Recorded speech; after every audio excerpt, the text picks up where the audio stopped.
Welcome to WOGE'S Folk Tales. In the lush and vibrant village of Umuazara, nestled deep in the eastern hills of Igboland, tales of love, envy, and destiny were woven into the fabric of daily life.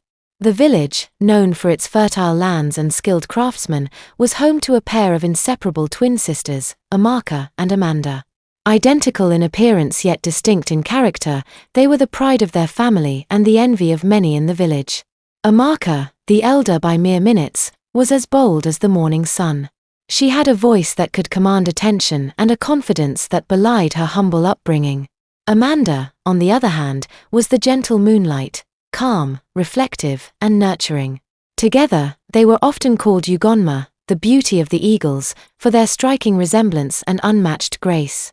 The peaceful rhythm of Umuazara was disrupted one fateful market day when rumors spread of the return of the twin sons of Chief Ezioha, the most prominent man in the neighboring village of Umuofia. Dubum and Chibuzo, tall and handsome, had been sent away as boys to study and learn the ways of the white man. Now grown, they returned as successful men, their charisma and achievements preceding them like the scent of freshly roasted yam. It wasn't long before the paths of the twin brothers and the twin sisters crossed during the annual New Yam Festival. The festival was an extravagant affair, with colorful masquerades, the rhythmic drumming of Ikwe and Igba, and the sweet aroma of roasted corn and palm wine filling the air. Dubum, the elder of the brothers, was drawn to Amaka's lively spirit. He admired her courage as she danced with abandon, her laughter infectious. Chibuzo, quieter and more introspective, was enchanted by Amanda's serene demeanor and the way her eyes seemed to see into the soul. However, before they could approach the sisters for an introduction, they had left their sight with no traces. The brothers only hoped to bump into them again. On a faithful day in the farm, the sisters worked in harmony, their voices rising in a melodious Igbo folk song that celebrated the harvest season. Amaka led with her rich alto, steady and soulful, while Amanda's lighter soprano danced around it like a bird in flight.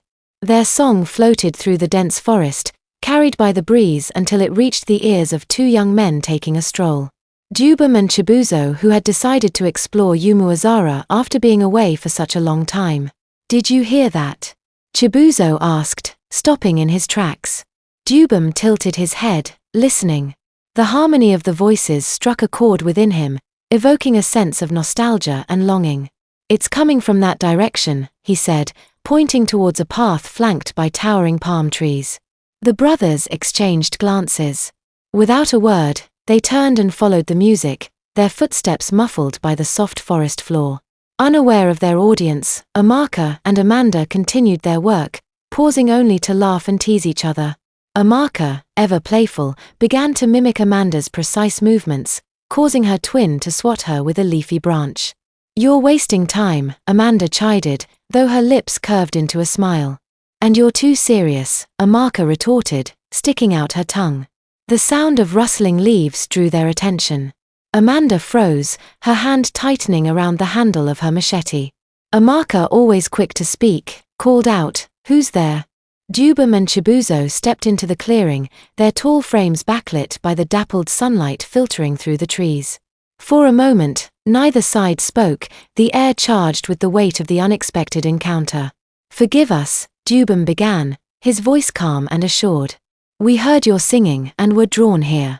Amaka, recovering first, flashed a mischievous smile. "And who might you be to wander so freely in our forest?" "I am Dubum, and this is my brother, Chibuzo. We are from this village, although we've been away for a while," he said, inclining his head respectfully. "Chief Ezioha is our father," he continued. "That's nice. My father told us about the twins boys that were sent by their father to learn the ways of the white men," Amaka said. Chibuzo stepped forward, his gaze fixed on Amaka. "We were just taking a stroll, but it seems the gods have blessed us with more than we expected." Amaka laughed, her musical voice filling the clearing. "Flattery will get you nowhere," she said, though the pink tinge on her cheeks betrayed her amusement. As the initial tension ebbed, the four began to converse. Dubum and Amanda gravitated towards each other, their discussion flowing naturally from the beauty of the forest to the customs of their villages. Amanda found herself intrigued by Dubem's thoughtful responses and his deep respect for tradition. Meanwhile, Amaka and Chibuzo's banter was filled with light-hearted jabs and quick wit. Chibuzo, though charmed by Amaka's spirited nature, found himself struggling to keep up with her sharp tongue.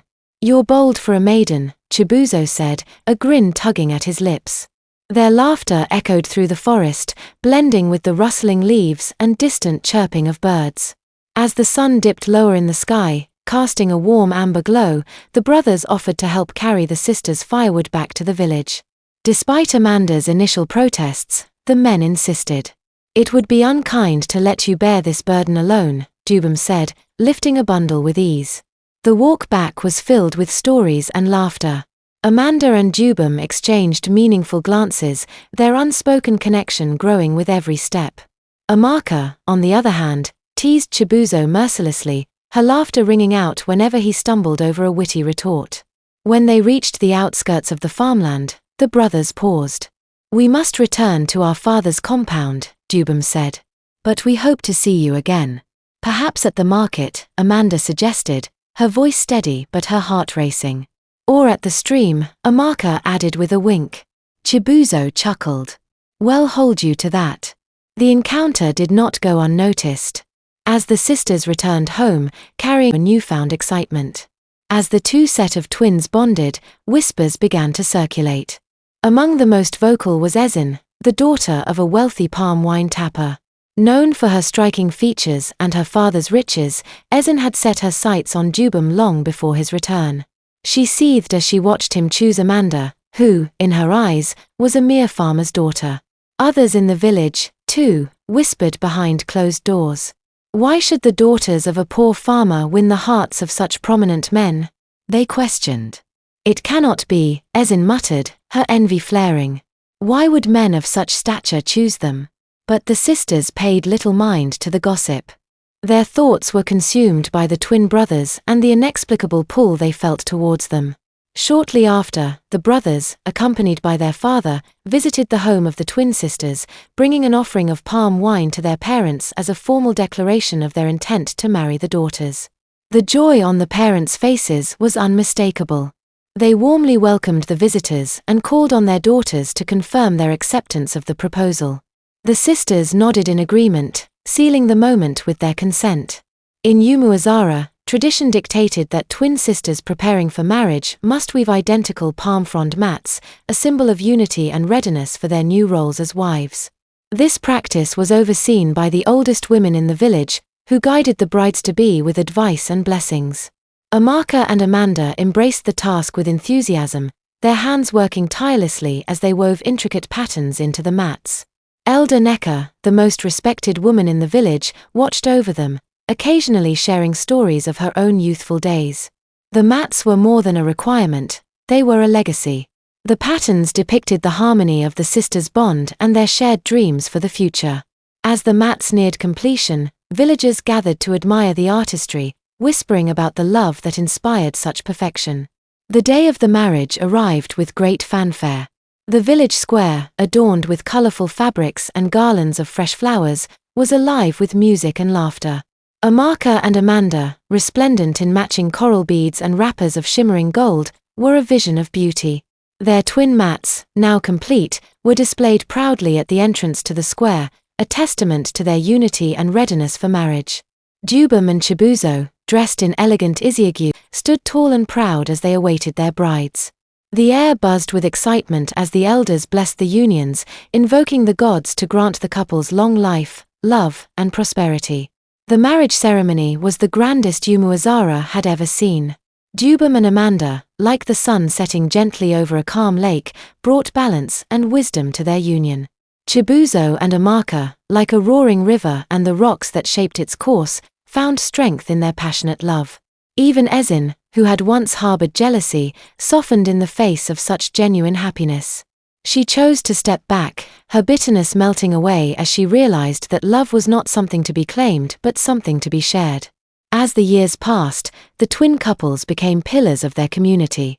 They brought progress to Umuazara, fostering unity and prosperity. Their story became a cherished tale, passed down through generations as a reminder of the power of love and the strength of family bonds. And so, under the vast skies of Igboland, the The twin sisters and Iohul brothers lived a life of harmony and fulfillment, their love shining as brightly as the stars that guided them.